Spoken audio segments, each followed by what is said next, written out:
shift. And if you're wondering if you're in it, you are. We are here today. My name is Karen Jones, and I'm Shay Sisler. Welcome, welcome. It is a cloudy day in Vegas today, but we are ready to get down and deep into a discussion that is pretty deep. It's pretty deep.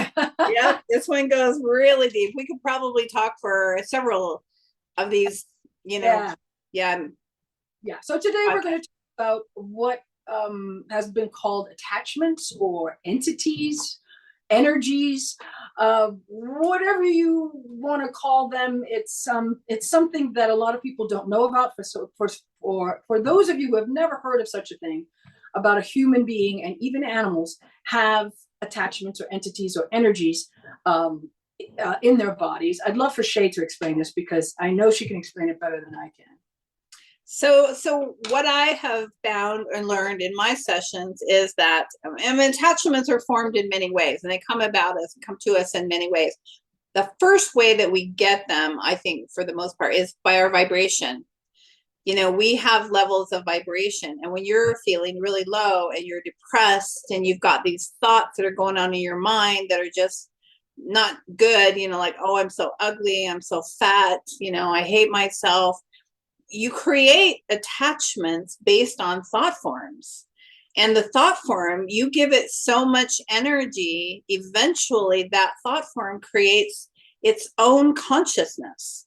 Mm-hmm. And then that consciousness stays with you. So that's one form of attachment. And there are many forms of attachment. But another form of attachment is a lot of people who go through abuse. Let's say if you were abused as a child and all of a sudden your vibration is really low, then you open yourself up for lost souls to come in and attach to you.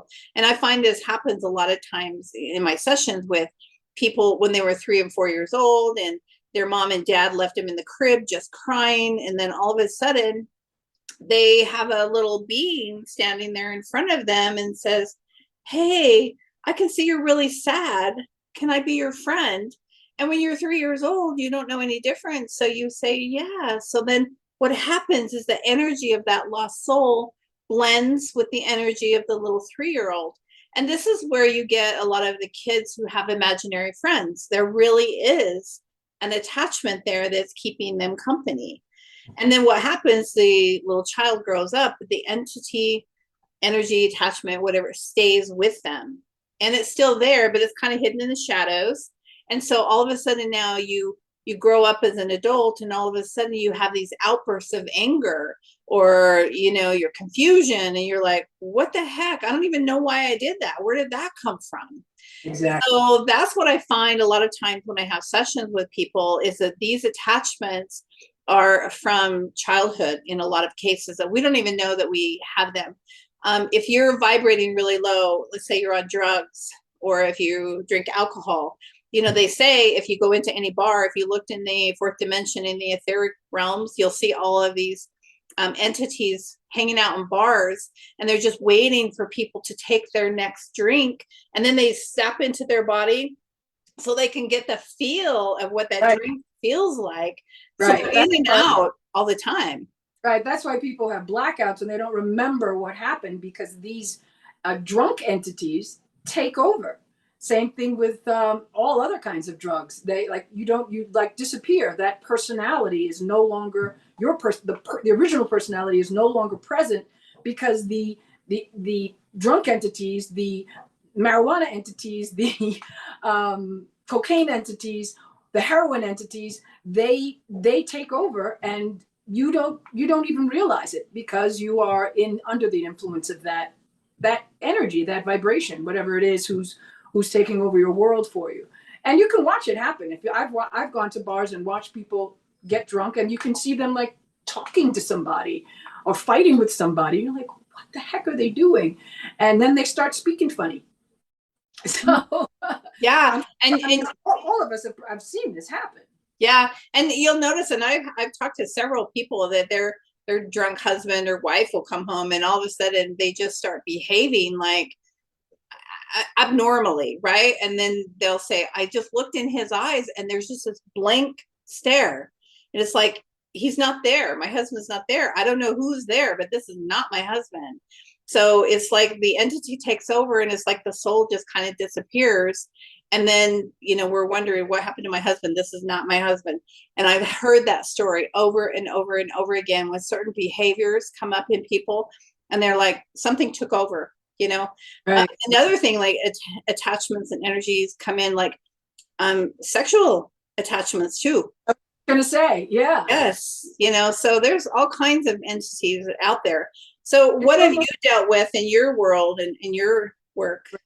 Right. Well, I will tell you an experience I had personally, but first I want to say that when your energies are that low and you're going through traumatic experiences in your life, you're not even conscious of it, but it's almost like you're wearing a sign that says, "Come in, I need help." So you say, "Help me," and your help literally is a call out to these vibrations that are vibrating at that level. Same thing for people who are suicidal. They drop to this level of such that's so low, as Shay was talking about, that the frequency is so low. It's like, please come in, Yeah. and these suicidal entities come in, and though you have never, perhaps in your life, had the thought of suicide, the entity itself is bringing that vibration to you because your vibration is so low. Okay, so I thought that was really interesting when I first heard about what can possibly happen to someone when they are at literally the lowest points of their life. Okay. So Yeah. I'm sorry, go ahead. I just wanted to comment on the fact of free will, because this comes up all the time in conversations, and they're like, well, how can they attach to me? Because I have free will. And unless I ask them, but people don't understand that just their vibration alone is what is calling them. And then you don't even realize, like you just said, you call out like, somebody help me. When you say somebody help me, anybody could come in, or any energy or entity. So people don't realize how powerful their words are. We'll be talking about words in another segment, but absolutely, really important. So my first experience with releasing an entity that I had was in an access class. Access consciousness is a modality that I've spoken about before. Um, it I was actually, I hadn't really knew much about anything like this except for The Exorcist, right? So when we think of like an attachment, we think of a demon attaching to bodies, and yes, that can occur, but that's all. We'll talk about that later, maybe. But specifically, I was in this class, and we were just talking about things that happened in your childhood, and I had remembered that I had broken my leg at a certain point when I was about 13, and I was in pain, and there was a lot of bullying going on in my school at that time, and I was graciously helped by one of the bullies, and I had a completely different point of view about bullies after that. But apparently, during that painful time, being stuck at home and all of these things, I had acquired an entity that was helping me get through that part of my adolescence and that part of being completely withdrawn from the world because I had broken my leg. I was home, and they removed the entity. I'm going to tell you, it was really weird because when they removed it, I could literally feel that energy was no longer with my body. Now, I don't know how to explain that to you. I know it sounds really weird. For anyone who's had an entity, an attachment, an energy removed, you feel different, and you cannot put it into words. Oftentimes, you just feel like something is off, like that vibration you were at is no longer there. So I know that there are many people through different techniques. There are many techniques to remove these things. And I also want to add that they will leave when it's time for them to leave as well. Sometimes they'll leave on their own. They'll have something that goes on in your reality that works for them, and they leave. Or you'll meet someone like Shay or myself or other people who know how to. Shamans are also very good at releasing attachments. Shay, do you want to speak further on that? Yeah, I'd love to, because this really is what my work is all about, is clearing out that passageway for our connection to source to be open. And that channel has been so blocked, and it's been blocked for a lot of reasons. And what I want to say is, during this deep shift, a lot of us came in like Trojan horses, right? in the beginning, we are light beings and we are here to bring the light to the planet, but our light had to be hidden because all of these light workers coming in at the same time. It's like I've had clients who come in who had a shroud around them or a blanket or an umbrella. I mean, many different ways to keep their light down. Right, like armor, right? Yeah, it's like armor to keep them hidden until now. And so now is the time to open up those passageways, take off the shield, take off the armor, let that light shine. So it's pretty amazing to watch this happening as people come in and I help them to release whatever it is that's shielding them and blocking their light. And once they start having that connection, oh my gosh, it is so, so, so powerful to see them stepping into their light. But like you just said a minute ago, I think it's incredible that they can feel the difference. And a lot of them, they came in with this heavy armor. And so now when you take off that heavy armor, it's like they float out of my office sometimes, you know, and they're like, wow, I feel so light.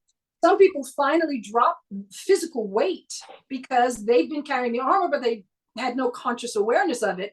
They've been trying to lose weight for years. And then they finally can drop the weight because they've released this what's the word, the decision or the choice to protect themselves. That's their contract, right? When they came in, that's their mission. And now, because of the deep shift, this ascension time, they can finally release that so that they can also release it from their physical bodies, from the physicality. Yeah, really absolutely. Awesome. Yeah, I teach people how to do my work, so soul regression. And I had one of my first classes, one of the clients that, one of my students, I should say, came to the class. And while I had other students working on her, all of a sudden her body started shaking. And we take him on a journey into the forest and she wouldn't go into the forest. And so the student that was doing the session on her came and grabbed me and said, I need your help in here, because I was helping another group of students. So then I went back over there and she wouldn't go into the forest. And so when I got in there, and talking to her, I wanted to talk with whatever the energy was that's blocking. And so we were able to release that energy, and then come to find out she brought this energy in with her because she's so powerful and she is a major manifester, you know, right. And she can achieve anything always that she wants. And they wanted to keep her down. They didn't want her to be successful, and they didn't want her, she, you know, her and her spiritual team decided that she would come in with this, you know, attachment to her to keep her down so that she wouldn't be successful. Because if she were to go and be successful and achieve all that she wanted in her life, then she would lose sight of what her mission is and her journey is to be here.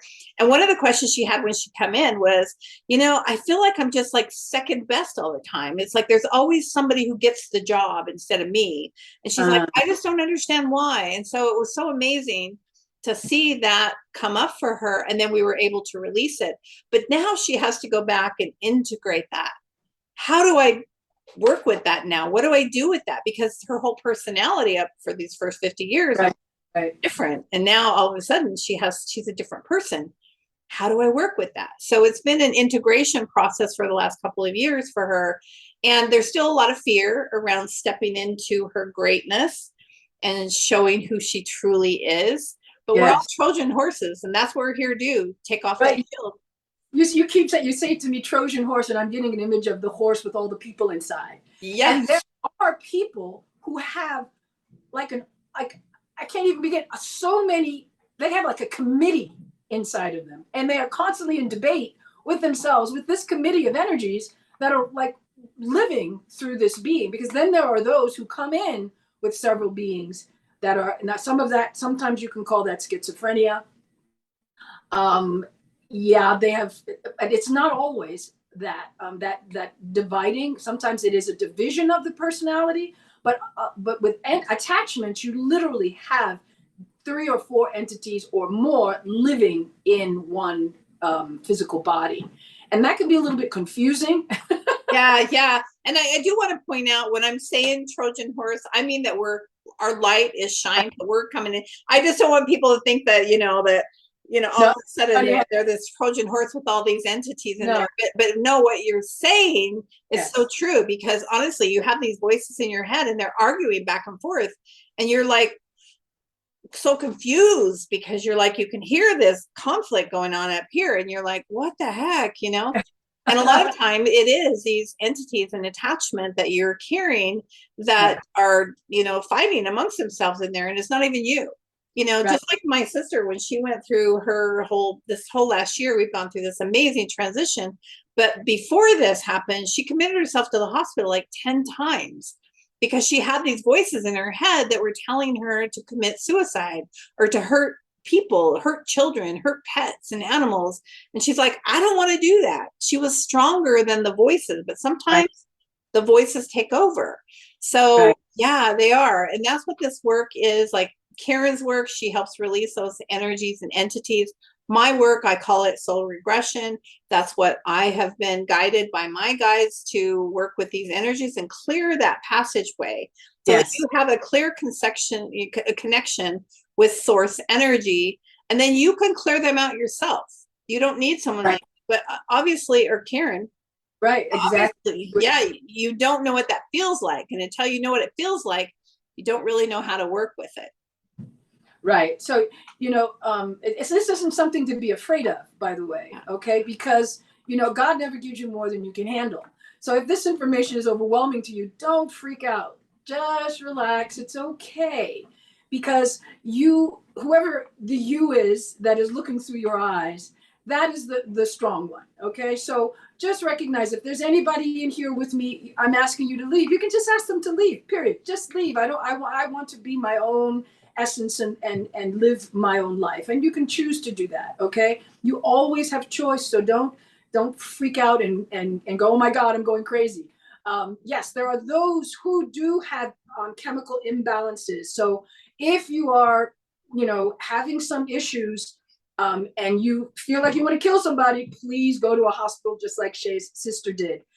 We are not advocating anything like that, but what we are saying is, if you do feel a little bit like that this may be something that you should clear, then contact either of us, or go to one of your new age stores or centers, and find a shaman and see if you can clear that stuff and see how you feel.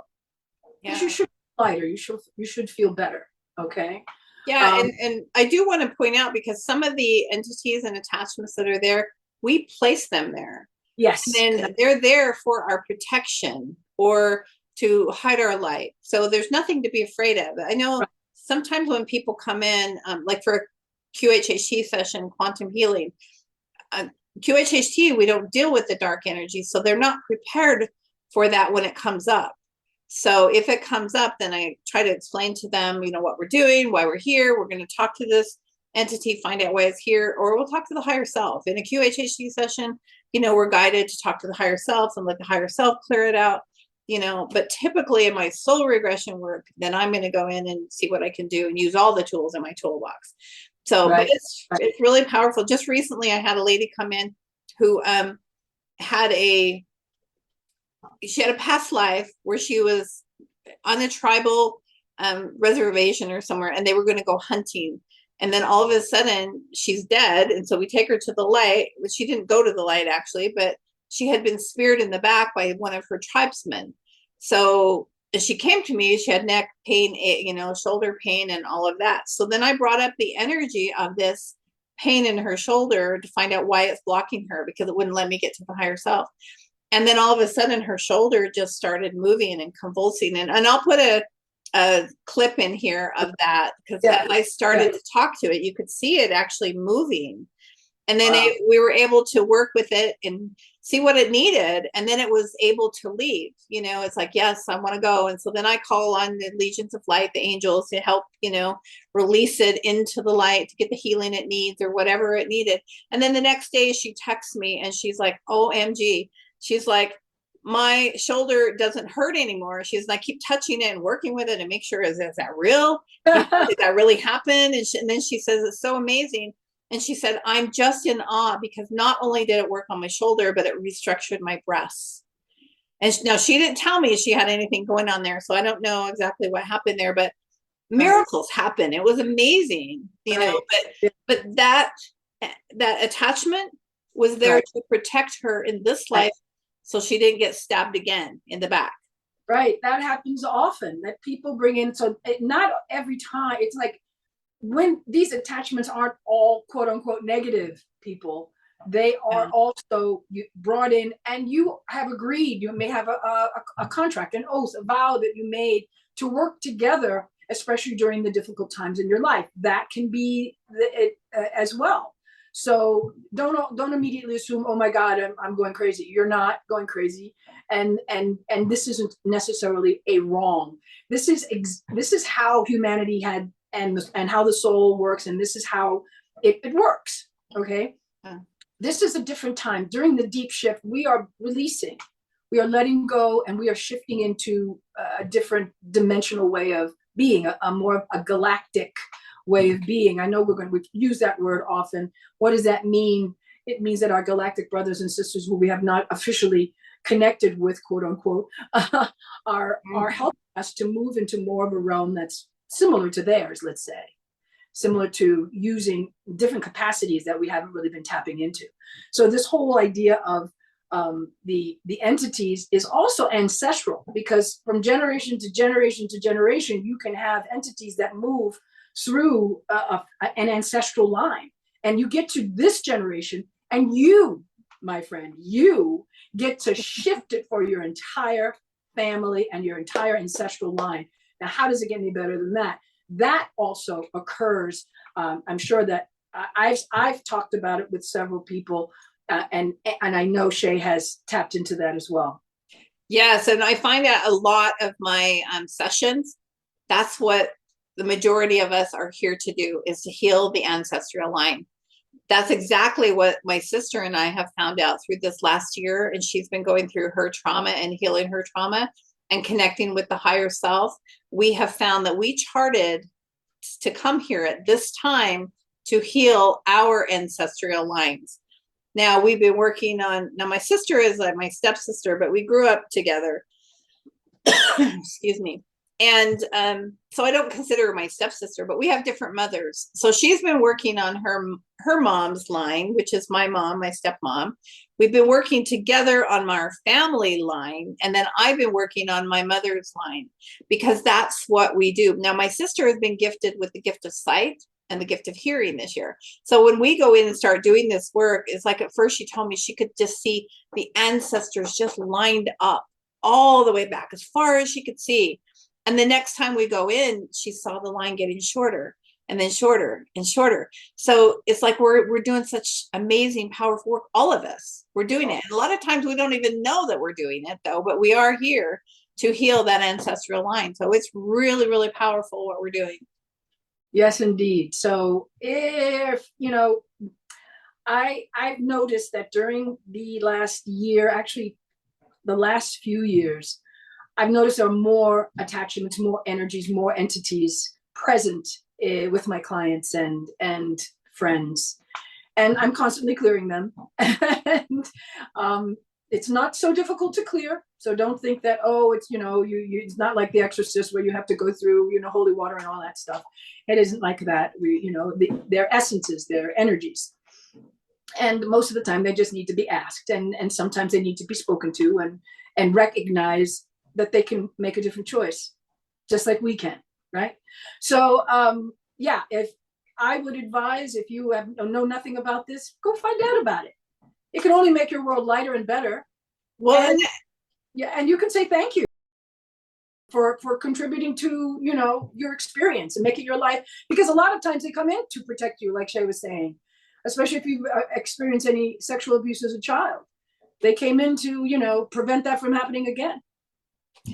yeah, and I want to say that they come in for protection, but I always tell people, because a lot of times people are really afraid of that, but I always tell them, and they ask me, are you afraid of that dark energy? And I'm like, no, because everything is created by source, by God, right? So we live in a world of duality, of dark and light. But they're all created by source energy. We all come from the same place. We're all one. We're going to talk more about that in another So podcast too. Yeah. But I tell you what, if we're all created as one, and the dark ones, it's like they just don't know that they have the light. They don't know they're from the light. And so a lot of times when I'm doing the work, I'll have them go in and find their spark within, but they didn't even know it was there, or it's buried so deep down that they couldn't find it. But once I can find it and have them grow their light, oh my gosh, I had this one guy one time, I was in a session with him, and I started to grow the light, and he just started bawling. He goes, oh my gosh, I'm so handsome. Before he just seen a big blob, a black blob. And then when the light started shining on him, he could see how beautiful he was. But just to see that and go through that experience with him, it was amazing. But isn't it also, I'm sorry, the free will, when they're reminded that they're infringing on this person's free will, they really have to leave. Yes, because they don't realize. Well, they came at a time when they needed help. Right. And so then when I find them in session, then I say to them, you're infringing on their free will. Do you realize that? And then they're like, no. And I'm like, well, you're causing these headaches, or you're causing this pain, or you're causing these thoughts, or whatever. And they said, you're not here for their highest and best good, and it's time for you to leave. And in most cases, they're ready to leave. But now I've been instructed through my guides that I always have to get permission from my client. Yes. Before I can release anyone or anything, because the client ultimately gets the choice. And I have had a couple of people who had some really dark energy. And one guy, he said, no, I don't want to leave it, let it go, because I don't know that I'll be able to take care of myself. My way through. I've had that too. Yeah, because I agree with you, and I don't agree with you, because I believe if I'm talking to the entity, I'm giving them a choice. Yeah. But if they have a contract, quote unquote, or a vow with that person, then yes, then I have to talk to the client and say, are you willing to let go of this contract? Are you willing to revoke this deal that you made, and allow them to go on their path? Because in the meantime, both of you are not really on your own path, because you're allowing them to live your life. But I hear what you're saying, and it's not. I can still talk to the entity. You can still talk to them, not from my point of view. Oh, yeah. So I always talk to them, but there are sometimes too when they don't want to leave. But in most cases they do. But then I always ask the client, are you ready to let go of this energy? There you go. But you know what? We're all in different journeys too. And if you have to follow what's right with you, and if you don't feel right doing that, and you feel like you want to, there's no right or wrong in anything. Right. I think you just have to go with what feels right for you. And so that feels right for me to get permission. What works for you. You have to go with what works for you. Right. Yeah. Because it's like you said, it's not right or wrong. It's a choice. Right. Yeah. So whatever works for you, or what, ever feels right for you, I think that you follow that, you do whatever you need to do. But I will release them, and then they go off into the light and do, whatever. And when I send them into the light, it's so amazing, because usually there's, a father, or if it's a lost soul, a father or a mother there waiting for them. And then you just see that joyous reunion. It's beautiful. And I just want to share one really quick story. I had a lady who had arm pain, and it was like she'd had it for 7 years. And so when we were going in there looking for why she had this arm pain, all of a sudden it started hurting in a session. So then I pulled up the energy, and come to find out it was a lost soul. Now, a lot of times when lost souls are there, after they lose their body, they're held and bound to the earth for many different reasons. They're angry, or they have vendetta that they want to finish, or they're not ready to leave, or whatever, but they don't go to the light. So they're just wandering around. So this particular entity was in a hospital when this woman went in and had her baby. So now the entity attached to the woman, because this woman had died in childbirth. And so she attached to the woman because she just had a baby, and she wanted to be close to the baby. So what happened is, okay, my client's baby is 7 years old now.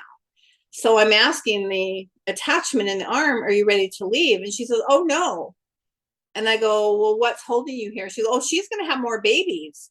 And I want to be where the babies are. So then I talked to this attachment and said, hey, what if I told you there's a place you can go and you can come back and have your own baby? And what if I told you there's a place where your baby that you lost is waiting for you? Would you be wanting to go look and just see? She's like, oh, yeah. So then I take him in the light and there's her baby. She's like so joyous and happy and crying. And then she's ready to leave. So it was honestly just so beautiful to see, and then release from my client. So now my client can have pain-free arm that she's had for 7 years, you know? Wow. So Wow. Great story. yeah. So the pain went away. Yes. Yeah. Wow, that's awesome. So typically the pain will leave once the attachment leaves, but it does take time sometimes because the body has memory. So Yes. if you've had a pain for 7 years, it doesn't just disappear in a lot of cases overnight. Sometimes the body has to release it, you know, and let it take time. Yes. To happen too. So I just want to conclude by saying that, you know, we only see a small spectrum of what's going on in the reality around us. We only see a very, very tiny spectrum of light. Okay, so that means that reality is far greater than what our eyes and our senses can perceive. So for those of you who are doubting Thomases, or is that the expression? I remind you that there's far more to heaven and earth than is seen by the eye, Horatio. I think that's a line from Shakespeare. So remember to keep an open mind. We thank you for listening to us and following this conversation, because it really is, there's so much more going on to you. You're far more complex and beautifully simple at the same time. So remember that you are not alone, and like your angels and guides, that you don't see them, but they're right there with you.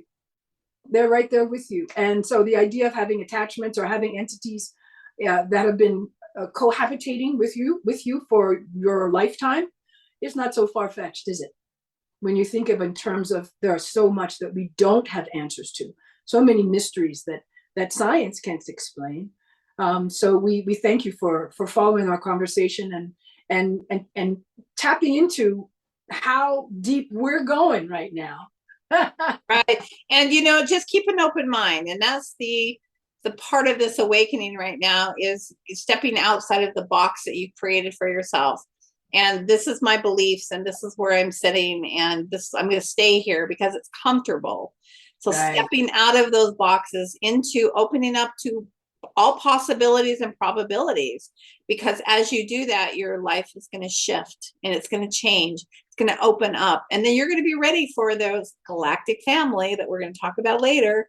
So you'll be ready for them when they start showing up and coming into your world. And it's happening all the time now. My clients are connecting with, you know, other beings, off-world beings. It's pretty amazing. So yes, it's time to be alive. Great time to be alive. I love it. Hey, so thank you. I was thinking of doing a little light language to assist the entities that are ready to leave. Absolutely. Yep. I'll just do like a few minutes and see if the sounds themselves, if you guys want to hang around, and if you feel that you've got some attachments that are just hanging around and you know it's time for them to go, well, we're going to ask these voices to assist. Okay? All right. Thank you for that. All right, here we go.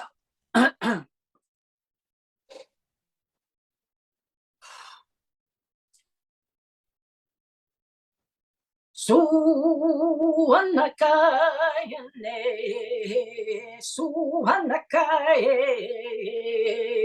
Suhanakaye, Elena Kuatana Ichimo, Amamoaye, ne, Lalanaka Ichile. Suanakai,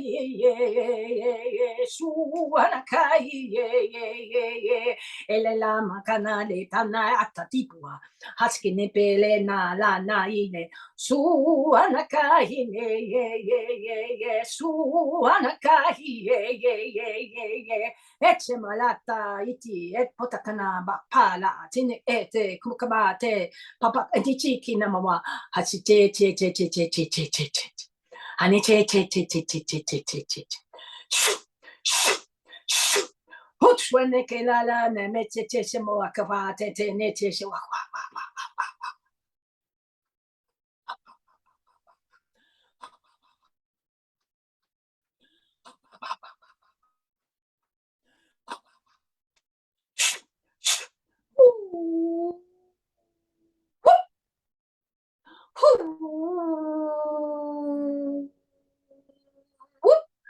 Senakuatanana itenlele, senakuanala nitenlene, senahuala kanatela la le male le le le le le le le le le le.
That was beautiful. Thank you so much for doing that for us.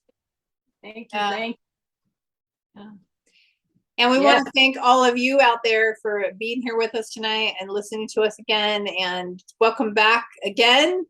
Yes. All of our future, the deep shift conversations that we will have. Yes, we thank you. We will, all of the information is written below. If you'd like to contact us, and we thank you. Please subscribe, hit the subscribe button. If you have any questions, please put them in the chat, and we will, or contact us directly. We'll see you next time on The Deep Shift. Yes, thank you all. Thank you. Bye.